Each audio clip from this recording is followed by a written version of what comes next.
Telangana cabinet ప్రక్షాళనకు రంగం సిద్ధమైంది. ఖాళీగా ఉన్న 2 బెర్తులను భర్తీ చేయడంతో పాటు పలువురు మంత్రులకు ఉద్వాసన పలికే ఛాన్స్ ఉంది. కొందరు మంత్రుల శాఖల్లో మార్పులు చేర్పులు జరగనున్నాయి.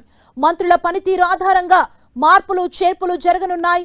ప్రభుత్వం ఏర్పడి 2.5 ఏళ్లు కావటంతో ప్రక్షాళనకు సిద్ధమయ్యారు సీఎం రేవంత్ రెడ్డి. సామాజిక రాజకీయ సమీకరణాల ఆధారంగా కొత్త కేబినెట్ ఉండనుంది. సీఎం రేవంత్ ఆలోచనలకు ఇటీవల పర్యటనలో హైకమాండ్ గ్రీన్ సిగ్నల్ ఇచ్చింది. దీంతో వచ్చే వారం కేబినెట్ ప్రక్షాళన చేయాలన్న ఆలోచనలో ఉన్నారు సీఎం రేవంత్ రెడ్డి.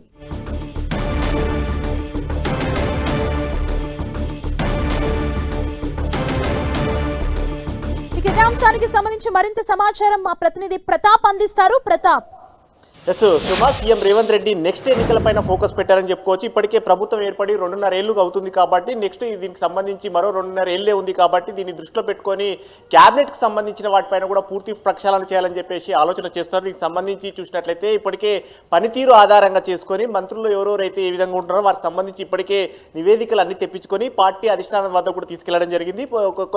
కొందరు మంత్రులు కాస్త అనుకున్నంతగా పనితీరు లేకపోవడంతో వారి ప్లేస్లో కొత్త వారికి అవకాశం కల్పించాలని చెప్పేసి కూడా భావిస్తున్నాం. మరోవైపు కూడా కొన్ని సమీకరణల ఆధారంగా చేసుకొని కూడా కొంతమందిని అవకాశం కల్పించాలని కూడా ఆలోచన చేస్తూ వీటికన్నిటికి సంబంధించి నెక్స్ట్ ఎన్నికల వరకు ఎలాంటి టీం ఉంటే సమర్థవంతంగా ఎదుర్కోవచ్చు, ఏ విధంగా ముందుకెళ్ళవచ్చు అనే దానిపైన కూడా ఫోకస్ చేస్తున్నారు. దీనికి సంబంధించి అన్ని సమీకరణలను తీసుకెళ్లి పార్టీ అధిష్టానం దృష్టికి కూడా తీసుకెళ్లడం జరిగింది. పార్టీ అధిష్టానం కూడా తాజా హస్తిన పర్యటనలో భాగంగా వారు కూడా ఓకే చేసినట్టు కూడా తెలుసు. సో మొత్తం మీద నెక్స్ట్ వీక్ క్యాబినెట్ ప్రక్షాళన ఉండబోతుంది అన్నట్టు కూడా చెప్తున్నారు. మొత్తం మీద ఇప్పటివరకైతే చూసినట్లయితే క్యాబినెట్ తెలంగాణ క్యాబినెట్ చూసినట్లయితే సీఎంతో పాటు మొత్తం 18 మందికి అవకాశం ఉంటుంది. అయితే ప్రజెంట్ సీఎంతో పాటు 16 మంది మాత్రమే ఉన్నారు. ఇంకా 2 బెర్తులు ఖాళీగా ఉన్నాయి కాబట్టి ఇప్పుడు ఖాళీగా ఉన్న 2 బెర్తులతో పాటు పలువురి మంత్రులకు ఉద్వాసన పలకాలను చూసినట్లు అందులో 2-3 మంత్రులకు సంబంధించిన విషయాలకు సంబంధించి గత కొంతకాలంగా కూడా ఒక చర్చ అయితే జరుగుతూ ఉంది. వారికి సంబంధించిన పనితీరు విషయంలో కానీ ఇటీవల జరిగిన కొన్ని సమీకరణాల కొన్ని సంఘటనలను దృష్ట్యా చూసినట్లయితే కొందరు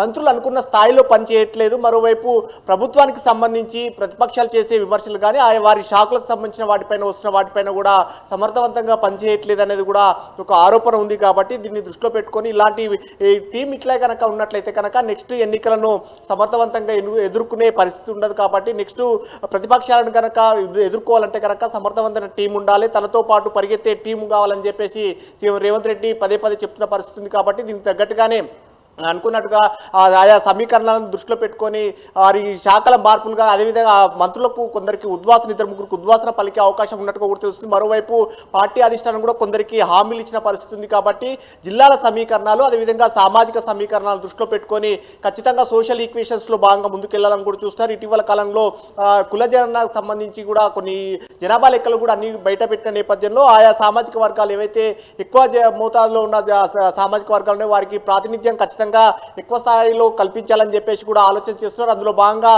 ముఖ్యంగా మున్నూరు కాపు సామాజిక వర్గం కానీ యాదవ్ సామాజిక వర్గం అట్లా కొన్ని వాటికి ప్రాతినిధ్యం లేదు కాబట్టి వాటికి సంబంధించిన వాటిని దృష్టిలో పెట్టుకొని వాటికి కూడా సరైన న్యాయం చేయాలని చెప్పేసి కూడా భావిస్తున్నారు. సో వీటిని దృష్టిలో పెట్టుకొని 2-3 ఉద్వాసన పలికి కొత్త వారికి కల్పించే విషయంలో కనుక ఆ సామాజిక సమీకరణాలను ఈక్వేషన్స్ను పరిగణలోకి తీసుకొని ముందుకెళ్లాలని కూడా భావిస్తున్నట్టు కూడా తెలుస్తాం. మొత్తం మీద వీటితో పాటు కొందరు మంత్రులు శాఖలకు సంబంధించిన వాటిపైన కూడా మార్పులు చేర్పులు చేయాలని కూడా కొన్ని వినతులు కూడా ఉన్నట్టు కూడా తెలుసు. సో మొత్తం మీద కొంతమందికి సీనియర్లకు సంబంధించిన మంత్రుల విషయంలో కూడా కొన్ని ఆరోపణలు వచ్చిన మంత్రులకు సంబంధించిన వాటిపైన కూడా మార్పులు చేర్పులు చేసే అవకాశాలు ఉన్నట్టు కూడా వినపడుతుంది. దీనికి సంబంధించి కూడా పార్టీ అధిష్టానం కూడా పూర్తి స్థాయిలో గ్రీన్ సిగ్నల్ ఇచ్చినట్టు తెలుస్తుంది. మొత్తం మీద మే 15 అటు ఇటుగా ఖచ్చితంగా క్యాబినెట్ ప్రక్షాళన ఉండే అవకాశాలు ఉన్నట్టు కూడా పెద్ద ఎత్తున ఒక ప్రచారం జరుగుతుంది. దీనికి సంబంధించి కూడా ఆ విధమైన కసరత్తు కూడా చేస్తున్నట్టు కూడా తెలుస్తుంది. మొత్తం మీద నెక్స్ట్ వచ్చే ఎన్నికలను దృష్టిలో పెట్టుకొని క్యాబినెట్ను ముందుకు తీసుకెళ్లాలని చూస్తున్నారు. క్యాబినెట్తో పాటు శాఖల మార్పులు కూడా ఖచ్చితంగా ఉంటాయని బలంగా ఒక ప్రచారం అయితే జరుగుతుంది. సుమా, థ్యాంక్ యూ ప్రతాప్.